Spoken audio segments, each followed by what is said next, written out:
Okay, so welcome to this session. It is called Storytelling and Censorship. This week, or this year, every year there is a theme from the American Library Association for Banned Books Week. And this year, the theme is Books Unite Us. So censorship divides us and books unite us. So I think we can be thinking about and talking about that theme as well. And I also want to begin with a land acknowledgement. So Cal State LA does sit on the lands of the original Tongva Nation. So we acknowledge that the land on which we are gathered here today, if you don't know whose land you are on presently, since we're on Zoom, I encourage you to look it up, is the home and traditional land belonging to the Tongva Nation. Today we come with respect and gratitude for the Tongva people who still consider themselves the caretakers of this land. It is through their examples that we are reminded of our greater responsibility to take care of Mother Earth and to take care of each other. So our panelists for today that we are going to hear from, and I'm not sure Catherine is here yet. She's on East Coast time, so if she got caught up, she might not be able to make it, but otherwise it will be Linda Greenberg, Ronnie Slover, Catherine Hunt, Ren Hines, and I'll be moderating, and Kelsey will be co-hosting. And so we want to thank you all very much for taking time to be with us today to talk about this important topic. So a quick history, Banned Books Week has been something that's been ongoing since the 1980s. And it was during a time of increased challenges to organized protest. And the Island Tree School District versus PICO in 1982 was a Supreme Court case where the Supreme Court decided that school officials can't ban books in libraries simply because of their content. And so the American Library Association set up the Office for Intellectual Freedom. And that office actually every year tries to keep track of and count the numbers of challenges to books or other media and the number of books that are banned from certain spaces. Typically, people think that challenges to books or media would only happen really in a school setting, but that's not the case. As you can see here in this diagram on the right, that challenges to books, and a challenge is when somebody asks that a book be removed. And so it can be a book to be removed from a library. So if you'll see in the bottom here, most challenges take place at public libraries. It can be at a school. It can be, within the curriculum, or even 15% of the time in school libraries. In academia, so if somebody thinks something there's being taught or spoken about on a university campus or within academia, other places, and that's, anywhere really. Whole townships have actually experienced somebody trying to get a book removed from a whole town. That particular book was Harry Potter, but we can talk about that later if you want. And so people will challenge, and then they put forward a challenge. They're asking that a book or media be removed. If then there is an investigation and a committee decides that that material should be removed, or, they want to take it out of the curriculum or put it away on a separate shelf in a library, then that's considered a banning. All right. So those are the differences. So there's a lot more challenges than there are actual bans, but we need to pay attention to how many things are being challenged, who is making these challenges, and the reasons why books are being challenged. What we've noticed in the past 3 years, there's been a very clear trend towards challenges to books and media for two big reasons. The first is that they portray LGBTQIA plus content. And the second is that they in some way engage with current debates around race and racism, the African-American experience, or critical race, and the debates currently about critical race theory and whether or not it should be taught in schools. And critical race theory is really just a way of engaging with media and materials that pays attention to racial constructs, with an emphasis on the way that Black people in America and other people of color are marginalized, are invisible, are silenced, or are represented as caricatures or stereotypes. So that's something that we talk a lot about in our children's lit course. And so we've seen that a lot of times the bigger debates that are going on a social level kind of filter into the kinds of books that are being challenged by usually by parents, but also from other people such as board and administrative members, or just patrons that don't happen to be parents, political and religious groups, librarians and teachers, or even elected officials. And occasionally, 1% of the time, there may be a student who actually makes a challenge to a book and says that it shouldn't be taught or read or shared in whatever forum it's being done so in. So we can talk about all of those issues. If you want to check out a link to the frequently most challenged books, the ALA does keep records of that. So you can look back from the 1980s to see which books have been most challenged each year. And if you pay attention to what was going on in the larger social discourse at the time, you can often see how bigger debates within society filter down into this book censorship. The top 10 most challenged books for 2020 for last year. So even though we were locked in a global pandemic and wondering if we were going to survive as the human race, people still found the time to try to challenge and ban books. So the first is George, and George is about a transgender child. Stamped: Racism, Anti-Racism, and You. All American Boys, you see Jason Reynolds took a beating last year. And Jason Reynolds, if you don't know him, you should, but he's also the Young Person's Laureate of Literature through the American Library Association. He's having a Facebook Live session tomorrow that everybody can join if you want to. If you're interested, I can post the link. Speak by Laurie Hall Sanderson. A lot of people are familiar with this book. It does feature a young girl who's been sexually assaulted and refuses to speak for a year at school. The Absolutely True Diary of a Part-Time Indian by Sherman Alexie. And that's an interesting case that we may be able to talk about, because while I love that book and I do choose to still teach that book, Sherman Alexie was accused during the Me Too movement of using his position to encourage sexual favors from younger authors in order to help them get published. So there's a lot of controversy over, do authors' lives and choices serve as grounds for them to be banned or censored in certain areas. And that's a big question for a lot of people. Something Happened in Our Town, a child's story about racial injustice. And this story is for younger children. It's a picture book, but it does feature a town in which a Black man was killed by a white police officer and the falling out that comes from that. That's also the case for The Hate U Give by Angie Thomas, which you may see here and which we will study some in our children's lit course.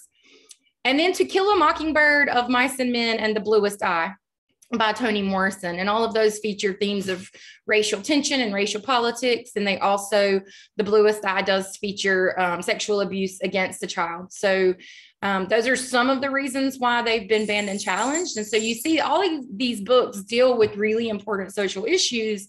But the question comes down to is, are books useful in helping society and helping humanity actually confront issues in ways that perhaps we can't in other forms? And that's something that we can all think about. And these are also the books for 2019. I just wanted to share some of those with you as well, because you see that the past few years, we've definitely seen trends moving towards increased challenges to LGBTQIA+ content and characters, to political viewpoints, and to racist content. Those have been three of the big reasons for challenges to books in the past 3 years. So I'm going to open it up to our panelists. I might actually just get you each to introduce yourselves, tell us a little bit about who you are, and I've asked each of them to prepare maybe 5 to 7 minutes of comments on their ideas about censorship in their own context. And then we'll open it up for questions and discussion. All right. So Dr. Greenberg, would you like to begin? Sure, I'd be happy to do so. So to introduce myself, I'm Linda Greenberg. I work in U.S. ethnic literatures with an emphasis on Latinx and Asian American literature. And feminist fiction as well. Especially, I particularly love feminist speculative fiction as well. And I work on issues of undocumented immigration and immigrant cultural experiences in general. And the other part of what I do is I enjoy working with people who want to be teachers, who want to go into middle and secondary school education or into higher education. And I've taught a lot of the preparatory courses in how do you teach writing? How do you teach reading? How do you teach literature? And so that's the perspective from which my talk comes from, because in some ways, I'm looking at censorship not from when we are told not to read things, when we're told to remove things, but really thinking about censorship that implicitly happens when we're recommended some kinds of works and not other kinds of works. So I'm thinking about censorship from the teacher side, because while we will, of course, as a talk I think the other panelists will be talking about what happens when we don't read things, when those things are banned, when we are not able to read them. I want to think about what I think is actually much more common. And because it is so common, it is not necessarily questioned, which are things like the summer reading lists that you get from your teachers, or the recommended reading lists per grade that you see in the library, or when you are choosing books for your children and I have children, for younger folks in your life. And you go to a site like Common Sense Media to see, is this book age appropriate? Is this book something that would be right to give to this young person in my life? And what's interesting to me is that in all those choices, we're essentially creating a canon of what children read. We're creating a canon of what young adults read. And anytime that you have canon formation, that you're saying, this is what people should read, there are things that are not on that list, right? Things that people therefore aren't reading, they aren't buying. And because they aren't buying it, it's not being published in other places. So what I find really interesting is that when you think about, sorry, I realize I got a little bit ahead of myself in my notes. This is why I probably should have been consulting my notes, but that's okay. So just to backtrack a little bit, I think it is important, and we will be talking about, and other panelists, thinking about the experience of poor people, the experiences of people of color, queer people, trans people, people who are seen as non-normative, as other, oftentimes historically and in the present, these experiences, because they're seen as non-normative, are also seen as contaminating, right? They can contaminate the morals of our nation. They can contaminate our values. They can contaminate future citizens, right? Who are our children, who we're raising up. And so because there's a fear of contamination, there's a fear of degradation, we remove them. But reading lists are the opposite, right? Reading lists are saying these are the values we want our children to have. We want our children to have these values. We want our children to model themselves after these kind of moral choices or in these trajectories. These are the things that we want our future citizens to read. And what's problematic to me about reading lists is that reading lists are really different from region to region, right? There aren't set national reading lists. And even if there were set national reading lists, I would be very curious / concerned about who makes these reading lists, what are they based on, what experiences are included and what are not, right? But so while it might be that in my particular kids' school district or in the LA school district, they do have fairly diverse reading lists in terms of ethnicity and in terms of different kinds of experiences of children's books from different racial backgrounds, but they don't, in these reading lists, have a lot of experience about queer identity, trans issues, right? These are things that, at least within my district, are often seen as maybe not appropriate for young children, right? And so they don't make it onto the recommended reading list.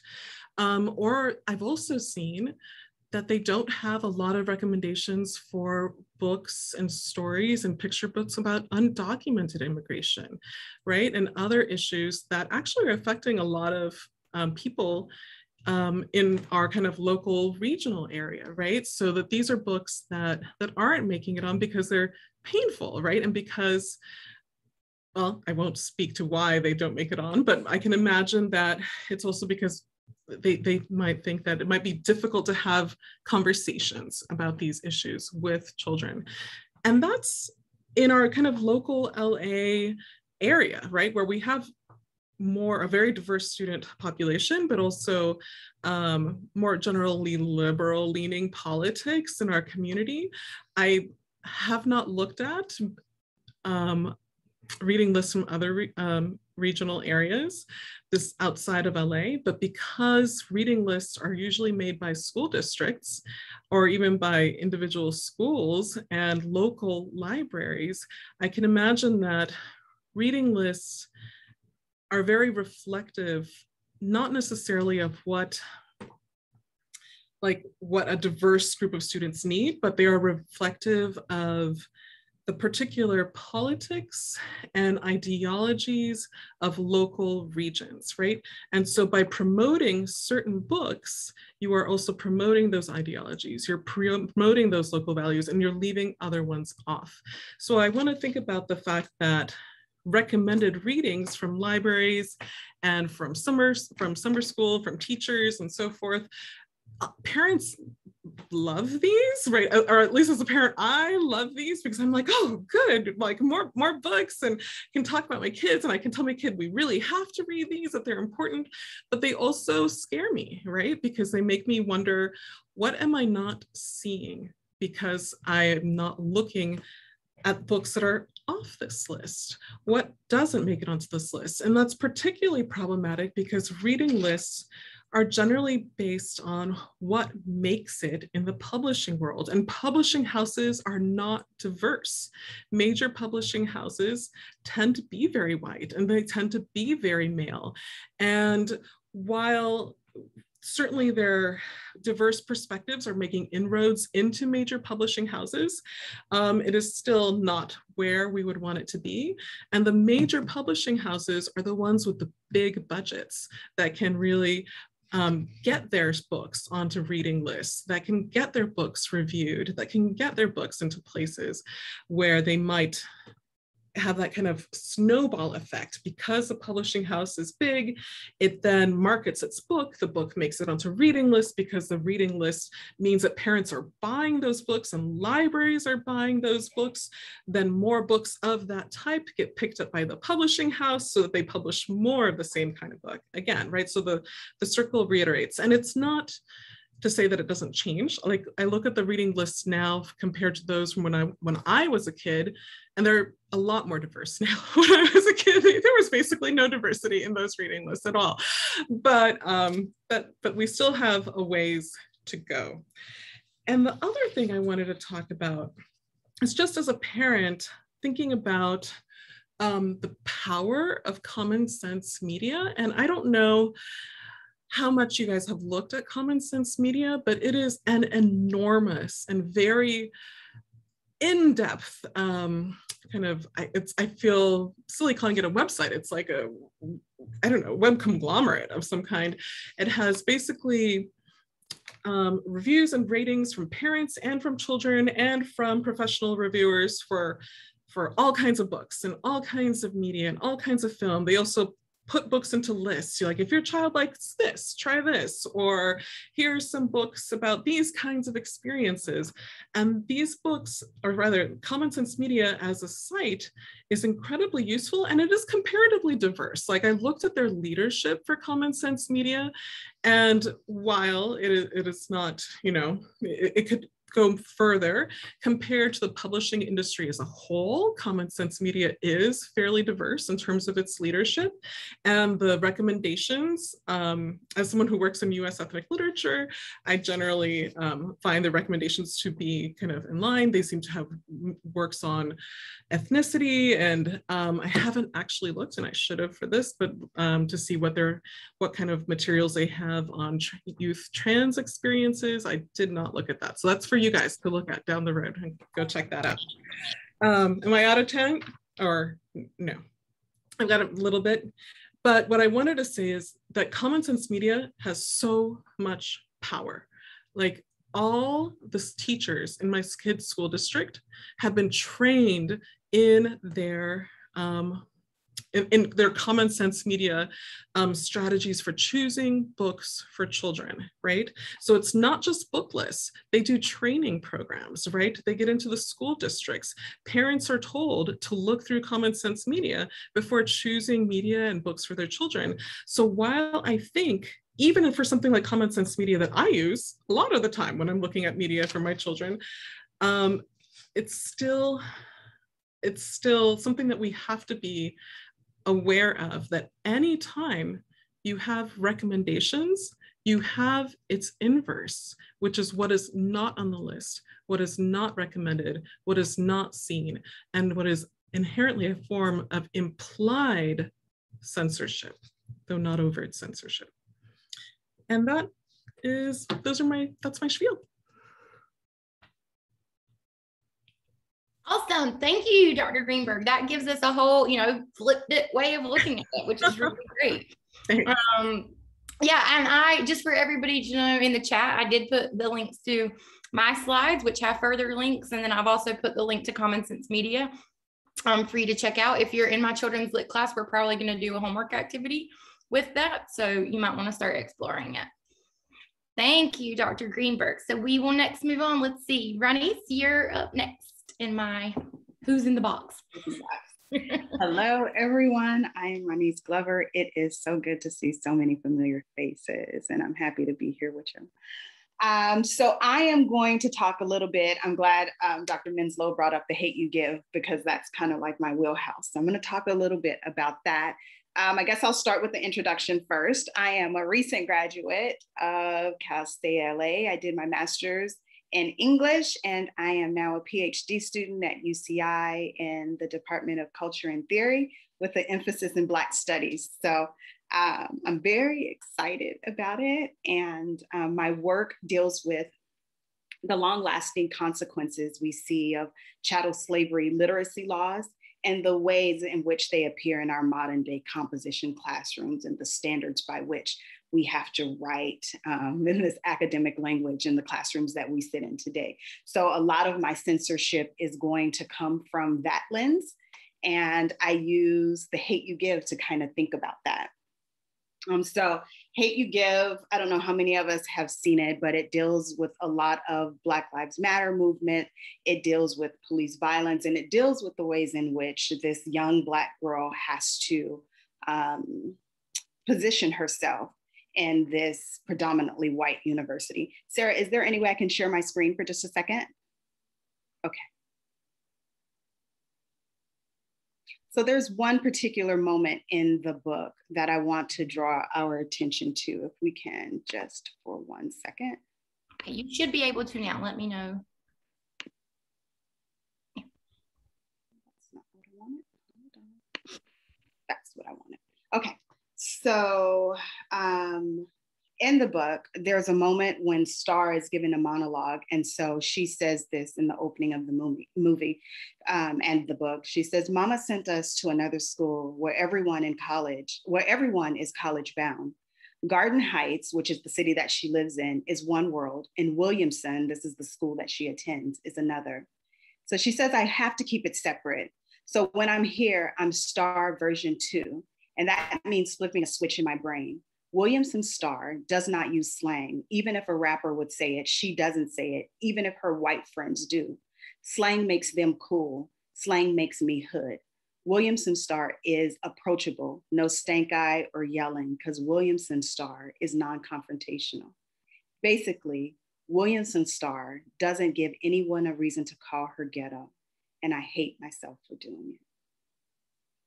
Yeah. So throughout the book, throughout the text and the movie, we watch as this character makes a conscious and strategic effort to sidestep or to counter these imposed cultural perceptions of race by altering the way she thinks and the way she interacts with people there, the way she speaks and the way she dresses, right? She's a different person at home than she is in school. And so this is really intriguing to me because I see the same thing in the classrooms that we sit in today, and that's where a lot of my research lies. How are we changing ourselves to sit in the classrooms? How are we censoring ourselves, the way that we speak and write, and the way that rhetoric is centered around standards of whiteness? So that's kind of my whole spiel about censorship. I think I'll close with a little bit of homework or a little bit of challenge, because I would challenge us to think about the ways in which we subscribe to, or perhaps even condone or participate in censorship of ourselves or maybe even our peers. Do we alter ourselves when we walk into a classroom? Do we change the way we speak? Do we change the way we interact with professors? Are we a different person? And if so, by whose standards are we adjusting our personalities to? How are we changing, and why are we changing? Why are we censoring ourselves the way that we do in the university?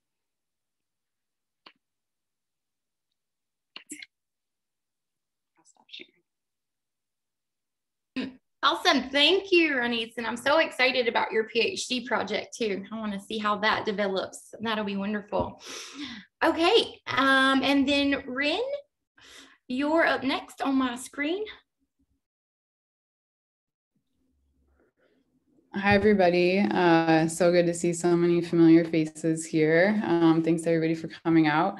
And thanks so much, Sarah, for all your organizational work. It's really great to have this. And I'm sad that I missed this last year, so I'm glad that I'm able to be here this year. So I'm Professor Ren Heinz. My pronouns are they, them, theirs. And I am in the English department here at Cal State LA. This is my 4th year, which was weird for me to realize. I thought it was my 3rd year, but that I guess was COVID that did that to me. So this is my 4th year here, and I'm also the director of the Center for the Study of Genders and Sexualities on campus. And I work in early American literature and gender and queer studies and multi-ethnic literature. Early American literature to me is multi-ethnic literature, but so for today, I'm going to be talking about queer and LGBT censorship. And I actually haven't followed banned book lists. So I was really happy to see when Dr. Minzo sent that to me. Well, happy and also sad to see how many queer texts have been banned lately. And I'm not surprised, but it was an interesting sort of reveal for me to see it like that explicit, how that's sort of been happening over the last few years increasingly. So what I wanted to talk about today is do a little bit of a history lesson. The way that I do a lot of my scholarship is always putting the literature into context of what's going on. I think Dr. Minzo said that what's going on in the larger cultural sphere to sort of better understand what's happening in the books that we're reading, and then just share some personal anecdotes. So I'm going to share my screen really quickly. I just have a really basic PowerPoint timeline thing here to get us to, for those of you who maybe don't understand or know as clearly some queer history, to kind of see how what's happened over the last century maybe influences the ways that LGBT and queer censorship has happened. So importantly and interestingly, some of the earliest bans around queer and LGBT literature is with Oscar Wilde. So for those of you who don't know, Oscar Wilde was a British novelist and who wrote like The Importance of Being Earnest and a lot of other texts and plays. And in 1895, there was a super famous trial where Oscar Wilde was convicted of sodomy or homosexuality. And so he was really out and outspoken, but at the same time, he then was convicted of being gay. So this is one of the sort of biggest sort of landmark gay trials that we have on the books.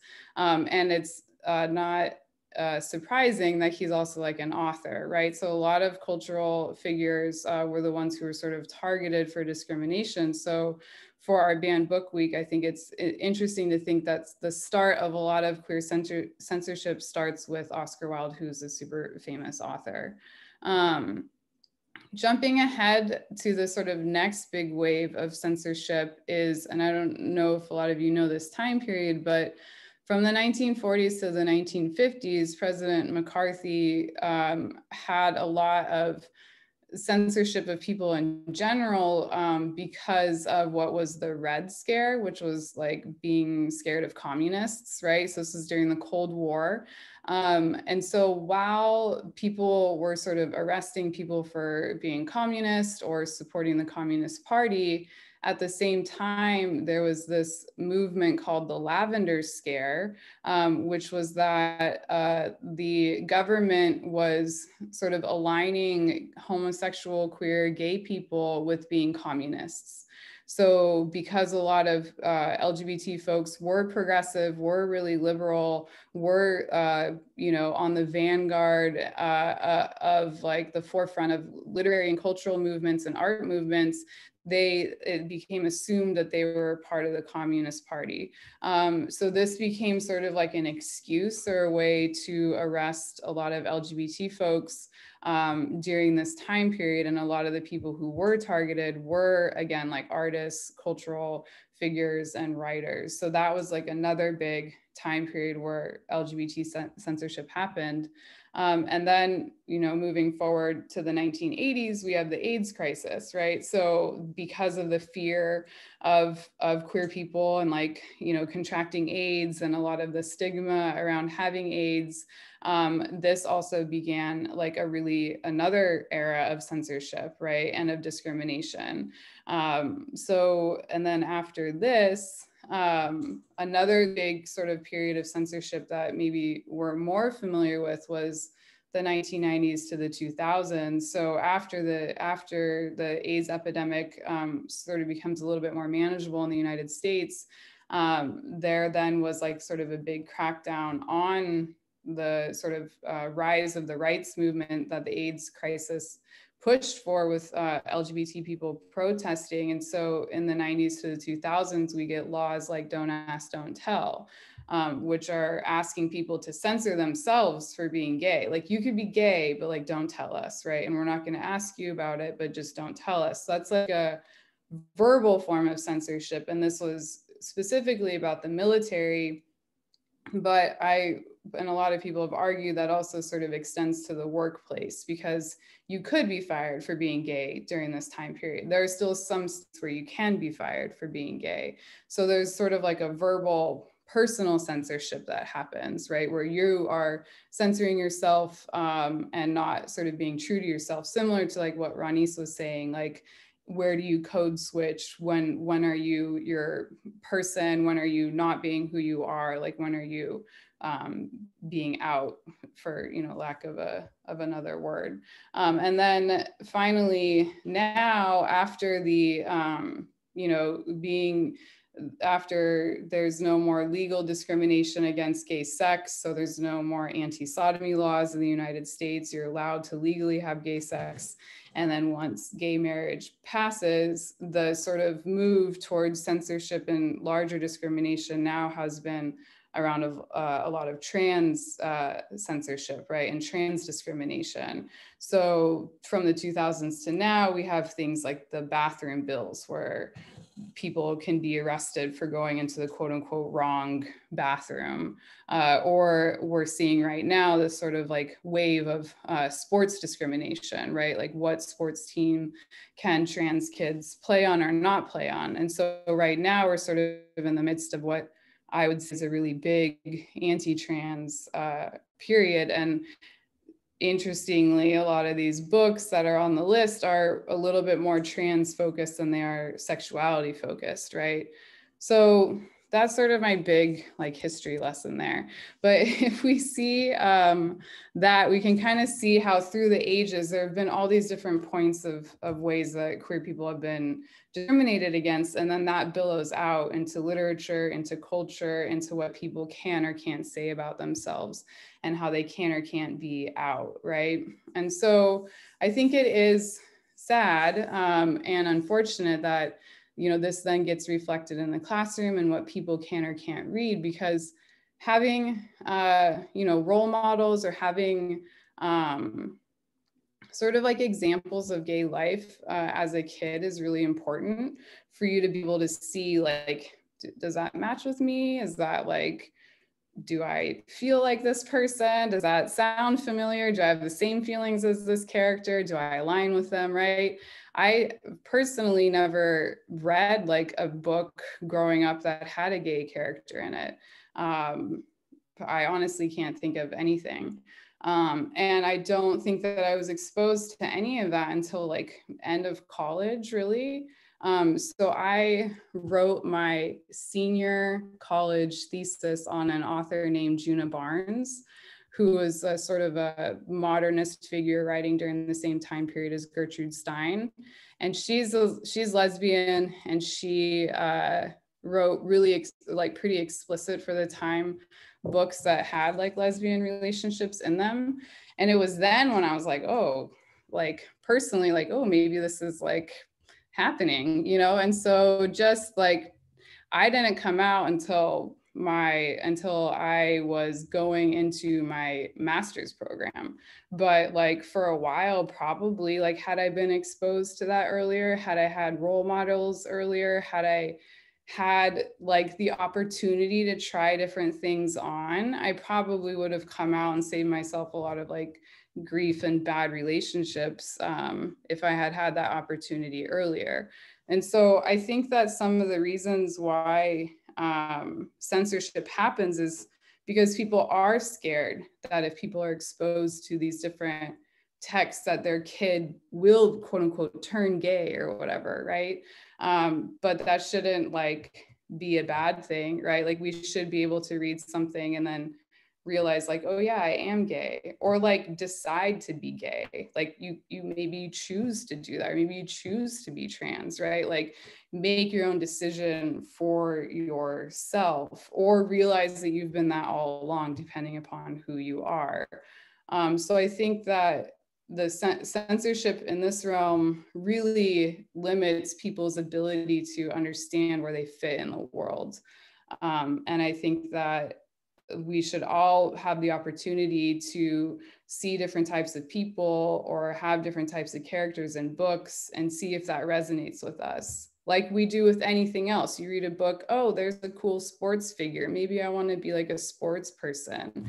Or you read a book and there's like a rad artist and you're like, maybe I want to be an artist. Or you read a book and there's a gay character and you're like, oh, maybe I'm gay. Like we should all have the opportunity to like have that exposure. So yeah, I'm grateful for queer literature because it helped me come out. So, I'm hoping that with the sort of easing of censorship, it allows other students and people to do the same. So that's my spiel. Thanks so much for letting me share. Thank you so much, Ren. That was great. And I think it's really nice that we sort of had three varied and different perspectives on censorship sort of across the spectrum, and I appreciate that. Catherine was going to join us, but she's unable to. So she's a friend of mine who lives in New York, and she contributes content for academic like curriculum manuals and stuff. And she's a queer person, and she does a lot with ensuring that there's more representation within that curriculum. So I think she has a really important job. And I'm sure if any students wanted to talk to her about that at some point, she would be happy to. I thought I might just talk for a minute then about some of my work, because it's very related to censorship. My research work is especially right now on representations of war and genocide in children's and young adult literature.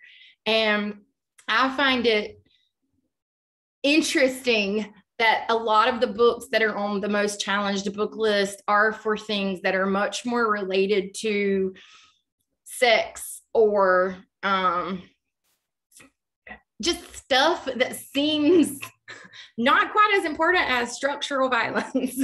So I think, the police brutality, and they'll say, oh, it's an anti-police message about the hate you give. Whereas I've read the book, seen the film, it's much more about how to resist structural forms of violence. And as a society, how do we do that? And so I think sometimes even these challenges to certain books point our attention towards certain surface level things, when we really should be encouraging young people to think more carefully about systemic and structural violence in our society. And on the one hand, I think that books can be really powerful for doing that, because if parents aren't going to try to challenge a book that's actually about war and genocide, then we can use that book to draw attention to systemic racism, systemic sexism, systemic homophobia within our society. But I also pay a lot of attention to the debates going on around education right now. And I know a lot of you want to be teachers and go into teaching. And so recently there's been a lot of stuff going on in the media, but particularly the Trump administration, just before leaving office, put out a 1776 report, which was supposed to be a national curriculum for social studies and history teaching. And in this report, they absolutely excluded Indigenous genocide at all. And they excluded any mention of atrocities committed by U.S. forces against civilians in countries where we have had wars and occupied territories. And instead of referring to slavery as the atrocious genocide over multiple centuries that it has been, they referred to most slaves as indentured servants, which implies they either were getting paid or that they could work for 7 years and then become free, which was never the case. That was completely different. And they also focused more on how kind some of the slave masters were rather than how the slaves were treated. And so even that sort of selective historical revisionism is a big part of censorship. And I think it can be more powerful than even like outright challenging or banning a book at times. The other thing is, right, the 1619 Project. Thanks, Ren. That's the other one I was going to talk about. So there was a professor in North Carolina, where I came from, at UNC Chapel Hill, and she started the 1619 Project with the New York Times. And the 1619 Project is an educational resource, website, articles, history, to reclaim stories of slavery and racial violence throughout history. So 1619 was the first year that a slave was brought to the United States across the Atlantic. And it's such a useful resource for educators. They've really talked about how important it has been in reclaiming lost stories and voices and helping them develop a better understanding of what slavery was really like. But she went up for tenure at UNC Chapel Hill last year, and the Board of Governors, which is partisan, split, very partisan to the GOP in North Carolina, denied her tenure. And so for an academic, if you get denied tenure, it's kind of like the end of your career. It can be it's really detrimental. And so she pushed back, and she eventually, there was enough petitioning, enough outcry from other academics and people across the country that they did reverse their decision and give her tenure. And of course, she was like, screw you guys. And she moved to Howard University, which is an HBCU. But those kinds of things also happen regularly within our society. And the other one is the Smithsonian just put out a study in 2018 that they did. And it said that of the schools that they looked at across the country, only 28% of them actually mention any sort of indigenous people after the year 1900. And that anytime indigenous education is taught, if at all, it's usually through like a token or stereotypical portrayal of indigenous people.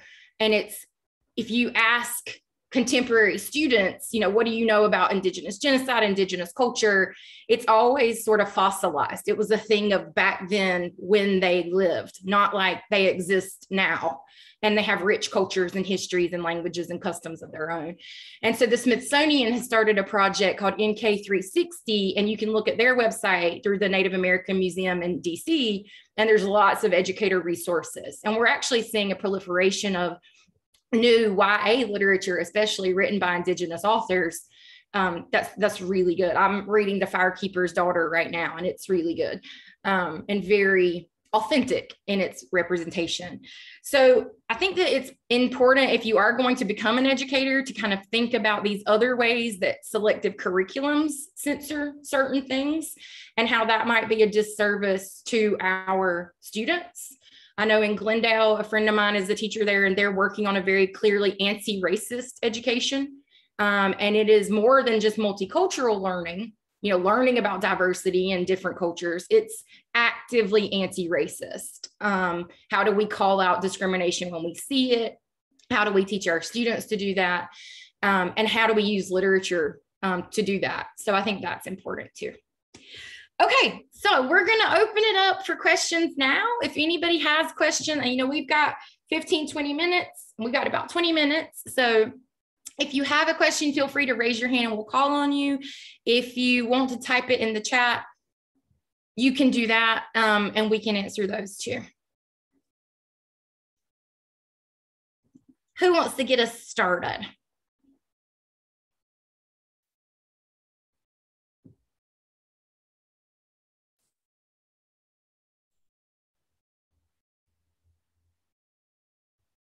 I have a question for, was it Professor Greenberg? Just like, who do you think like should be in like different towns and local like communities? Who do you think should be the ones like deciding what books are like the right books or not the right books? That's such a good question and such a difficult question. And I have clear and obvious biases to certain kinds of literature over others. I think that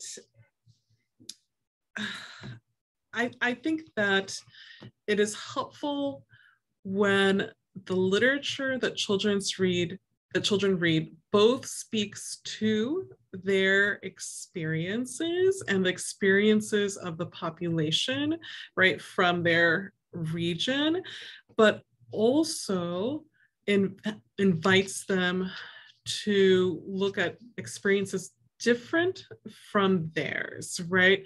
That experiences that go beyond what they might have access to, or experience that historicize and give historical context to what they might be seeing, or more depth to what they might be seeing. So that doesn't really tell you who I think should be deciding what children should read, but more like what they should be reading. And in order to kind of come up with a diverse reading list that's kind of historically grounded, but also kind of future oriented in terms of thinking about like why it's important to be able to see yourself in literature, but also to see other experiences in literature, I think you have to have a diverse board of people who are choosing those books. If people choosing the books are all educated in the same way, if they all have kind of similar backgrounds in terms of class or race, if they, or sexuality, right? Or if they all kind of, I think basically you need to have not one kind of person choosing these lists, but like a diverse population of people, for one, on like the leadership who's going to be selecting these reading lists. And then I think you also really need to look at sources that are diverse, like looking at the 1619 Project, right? Looking at the kinds of work that Dr. Minslow is doing, which I think is amazing work, and the work that you're doing on genocide and the Holocaust and violence. I think that we need to trust that our children can manage difficult issues, that they can manage thinking about ugly parts of history, that they can manage thinking about sexuality, that they can manage thinking about things that we might want to shield them from, like police brutality, because the fact is that children aren't shielded from that equally, right? Some children are shielded more from violence than others. Some children are exposed more to different kinds of opportunities and cultural experiences than others. And I think we have a responsibility to say there are child appropriate ways to engage students with material that they aren't traditionally taught in school. And so I think it's both having a diverse panel of people, but having a philosophy that we can challenge our students if we scaffold it for them appropriately. If we don't just thrust, here's some horrible book on, or not horrible book, but a great book on the horrors of police brutality, and we just give it to your 5-year-old. No, you're not going to do it exactly like that, right? But there are ways to scaffold and manage and talk through difficult issues, and children's literature can be a wonderful way to do that if we're not scared to do that. And I think that also involves having resources in educating parents. And I want to be careful when I say this, because I don't want to assume that the school is the one with all the knowledge and we just give it to children, right? Or to the parents, I'm sorry. But we want to educate parents and kind of like why we want to challenge the children and how or ways that we can do that in ways that are safe. But I think we also need to create spaces where parents can tell teachers or tell people who are on lists, here are the things that my child and my community is thinking about and struggling with. And I see holes in the curriculum where this doesn't appear and this doesn't manifest. So in other words, I don't think it's easy to figure this out. I think that it's healthy and good to not take reading lists for granted, to keep thinking about what are they missing, and to have some kind of process or structure where what's missing can be heard and acted on. So I hope that helps. Thank you. Good. Thank you for your question, Molly. And I will just add to that, Molly, that when they created the Common Core state standards a few years ago, even though there's an association of probably 300 to 400 academics who focus explicitly on children's and young adult literature, when they created the Common Core state standards, they did not consult a single children's literature scholar, not even one, for the recommendations. So, there's clearly evasions or exclusions that happen too. I did just want to add that Catherine was just able to join us. Catherine Hunt. I don't want to put you on the spot, Catherine. No, that's all right. Did you want to share your comments with us? So everyone's had a chance. So if you want to take your turn, that would be wonderful to hear from you. Oh, sure. Yeah. So my name is Catherine Hunt. I am a writer, editor, and curriculum designer. Happy Banned Book Week. I always look forward to this. I make a habit of making it my must-read list. And I'm definitely not the only person who does that, because it's not uncommon to see sales increase based on having your book challenged. Angie Thomas just tweeted out this morning that she's creating generational wealth based on her sales in Texas, where her work is frequently banned. So, when I see this kind of thing, there's something sort of sexy about getting on this list, but then, I see that there are other authors on this list that, like, I'm not thinking Steinbeck is quite as sexy as Angie Thomas. And that's a good way to get a gauge for your own appetite and tolerance for censorship. It's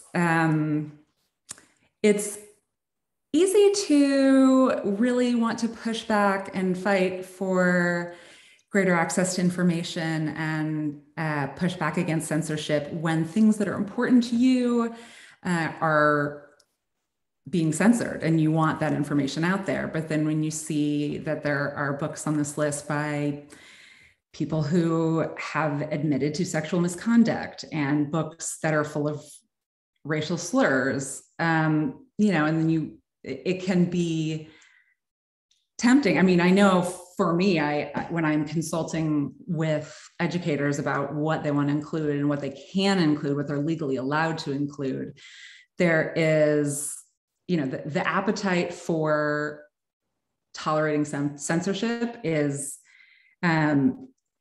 pretty heavily affected by people's lived experience in the context of world events. When you look through these lists, you can see the influence of different moral panics, different important issues, and different sort of cultural norms shifting and us examining or stepping back from certain things. I think going through the topics that are on here and thinking about like how one feels about having these sort of things censored and the importance of that is a relevant way to think about your own attitude towards censorship. And especially for designing curriculum, it matters a lot because when books specifically are censored, it disproportionately affects certain populations. There are lots of kids in this country that don't ever go to the library. It's not where they get their information. And that's great that they have that much access to digital information. But there are massive parts of this country where the physical infrastructure doesn't even exist to have the internet still. And books and libraries are crucial to the people in those communities having access to relevant information that's going to help inform their worldview. So I guess that's, that's what I'm excited about looking at this year's list. It's a good one. It's interesting. Well, thank you, Catherine. And thanks for being able to join us. I told them that you were on the East Coast. I am, yeah. And so we were kind of just talking about too, I think Ronnie had talked about Angie Thomas and The Hate U Give. And I think it's an important point that you make that sometimes authors want their books to be on the most challenged book list because, as soon as you tell a teenager they can't read something, that's the first thing that they want to pick up and read. So it does do wonders for book sales. And if you look in the past few years, things like Looking for Alaska, even The Fault in Our Stars was on the list, the Harry Potters, all the Hunger Games. And then what was the one they made? There are 13 Reasons Why.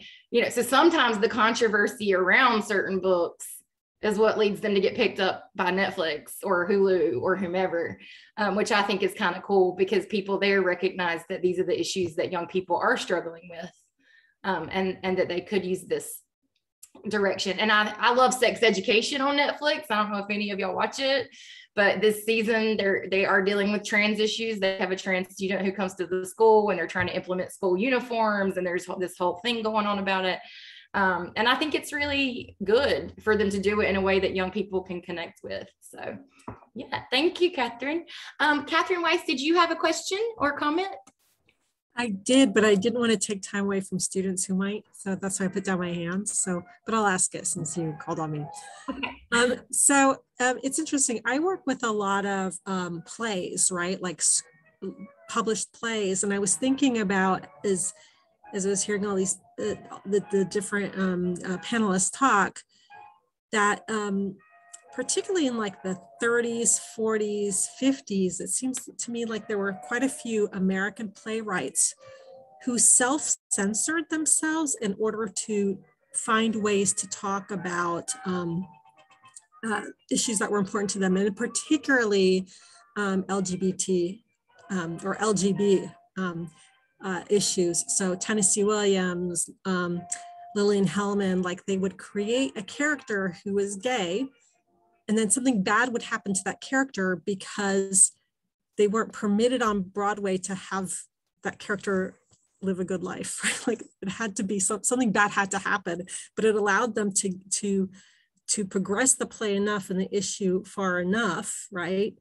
To explore just different things that they were thinking about. And so it made me think of how, it made me wonder whether many playwrights might be sort of self-censoring knowingly or not, because they're working with live audiences, a group of live audience, and they want to be successful. And if that is similar, like, do we see that same kind of trend in novelists and poets? Or do novelists and poets feel like, well, people are reading me one-on-one, so I'll take that risk? So I guess my question is, do you see writers self-censoring themselves sometimes in order to, navigate difficult issues so that they won't be on the banned book list or the censorship list? Valerie Longo, are you here and able to speak? Yes, I'm here. I was just wondering if you might want to address that. So Valerie finished her master's last year, and she looked at queer identities in the Harry Potter series. And you did some research around the exclusion of queer people in film, right? Yeah, I talked about the Hays Code a little bit and stuff like that. Okay, can you explain to us what the Hays Code is? Because it sort of goes along with what Catherine Weiss is talking about. Just yours was with film and she's talking about plays, but it's similar sort of thing. Yeah, so the Hays Code, or the Motion Picture Production Code, was something that basically existed for a few decades. I think it started in like 1930, and it didn't finish until 1964, I want to say. I could be a little bit wrong about that, but basically it was like this 30-year span of time where there was these strict, basically ways that media was supposed to be censored. A lot of it was around things that were like basically termed as like morally wrong, but a lot of that just ended up being things that were queer or gay, or seemed in that way to be kind of even implying that. And so there was a lot of self-censorship around that time that I think is still echoing through into media today. And we see that in things like everybody talks about the queer-coded Disney villains. And I think in a way that's basically a way that we still see that today. I wonder if that is something as prevalent now in 2021. So that was actually a really good question that I want to know some other people's thoughts about, but I definitely see that still happening now as a result of the ways that the Hays Code has, I think, really just affected kind of the way that certain things have been framed, the way that characters are framed, and the way that that intentional self-censorship at that time is still almost just like a trend. Yeah. Thank you, Valerie. I'm sorry I put you on the spot like that, but you did great. No, thanks for letting me talk. All right, Dr. Greenberg. Yeah, thank you so much, Valerie. It was really wonderful to hear more about the Hays Act, which I didn't know about. I was thinking back to this question about self-censorship, and I imagine that might happen, though I can't think of a specific instance. But what I know happens, or has happened, and maybe happens less now, I'm not sure, is censorship in the writing process, where you're in an MFA program and your creative writing mentors might say, don't write about that, you're not going to be able to get published, or you're trying to submit books for publication and it doesn't get picked up, right? And so you need to edit it or change it and try again. And I do see the publishing industry changing in some ways, but I mean, I'm sure that this still continues to exist.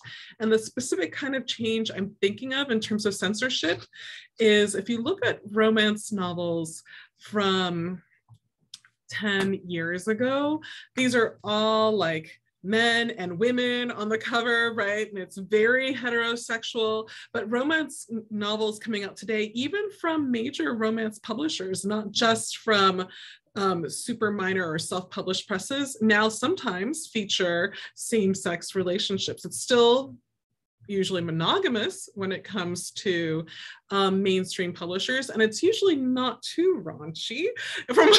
I've apparently looked at this more than maybe I should have when I should have been doing my chair work, but it's not too raunchy.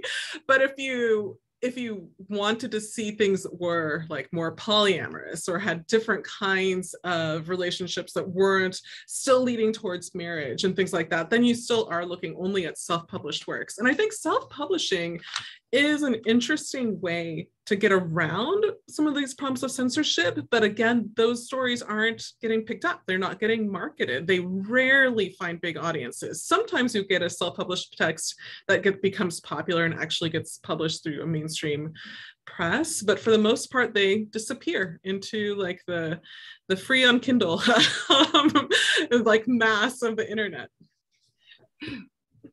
Right. Thank you. Thank you for that, Dr. Greenberg. And there's some suggestions in the chat as well. Thank you, Jose and Katie, for those. Dr. Hines, did you raise your hand? Yeah, I just had just to follow up with Dr. Greenberg and Dr. Weiss. What you're talking about the plays being censored is super interesting because for my class, right when COVID started, right before COVID started, we all visited the One Archives, the LGBT archives located at USC, and they have an entire section on like trash romance novels, and I'd say trash in a very endearing way, that all also used that same methodology where the woman would like die all of a sudden before the like gay relationship like officially happened, or there would be some sort of like adultery going on and then the couple would reunite, but they would do these like temporary plot lines to like slip in queer engagement in the text from that similar time period that you're talking about, like 50s, 40s and 50s. And then also there's a really interesting example from this also sort of like dime novel book written at the turn of the century called A Florida Enchantment. And it has this like cross-dressing scene where this woman, there's blackface in the film, and there's a lot of racism in the film too. So it's a interesting film to watch, but it's a silent era film where there's like cross-dressing, and this woman like becomes a man and she cross-dresses, but for a time period before she actually becomes a man, she's like internally a man, but not like visibly a man. And she's like having relationships with another person in the film. And it was that moment that the audience was like most disturbed by, because it was like visually two women rather than this person who like transitions and becomes a man and then is like, that like was more kosher for the audience to digest. But it was originally a book and nobody really had a problem with the book. It only became a scandal once it was made into a silent film and people were then visually seeing like two quote unquote women on stage engaging. So that's you could watch it on YouTube, I think it's called A Florida Enchantment. But that's from like turn of the century. But I also think that, yeah, there are definitely authors, I think, who have self-censored, like Emily Dickinson, like a lot of people who didn't feel like they could fully write out what it was that they were feeling. And even Whitman, like brotherly love, right? So the way that he talks about it is in sort of like coded language. So yeah, but yeah, I thought that was really interesting about the visual dynamics versus the written dynamics. And I think you're right too. There is a trend. We're almost out of time, but kind of to tie it back to children's and young adult literature, the trend was that if you did include queer content, say in the 60s and 70s, it was often coded and it was often to the detriment of the characters. And I think one of the few people, or one of the first people to really push back against that, was Judy Blume, because she reigns supreme when it comes to youth sexuality. And they've just made a film of It's Me, God, by the way. It was filmed in North Carolina. And that'll be out this year. But I think we've seen a turn towards like, okay, explicitly gay characters who were like tokenish for a while and fit stereotypes and had to be super camp or whatever. But then you get into now there's almost an expectation that diverse sexualities or genders will be represented because youth are more attuned to the diversity of how to be in the world. So I think we are seeing a trend towards that, although we still get those things like the bad things happening or somebody, but it was the same with female sexuality. If a girl was having sex, then she got pregnant, or, and she had to either have an abortion and it wrecked her whole life, or she had to be sent away to a convent, or she disgraced her entire family, but there's movement away from those sorts of things in more contemporary literature that I think is good to see. But it's definitely still something people are grappling with, I guess. So I don't know. But we're going to talk more about censorship next week in our class. I want to say a huge thank you to all of our guests and to our panelists, Ren, Ronnie, Dr. Greenberg, and Catherine Hunt for joining us. So thank you. Everybody give them a round of applause.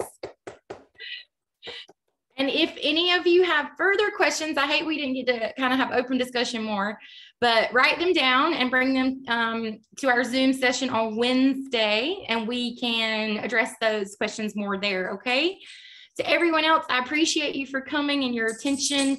We will be doing the virtual read aloud Thursday from 11 a.m. to 12 p.m. And there are still a few spots available if anybody wants to read from their favorite banned or challenged book.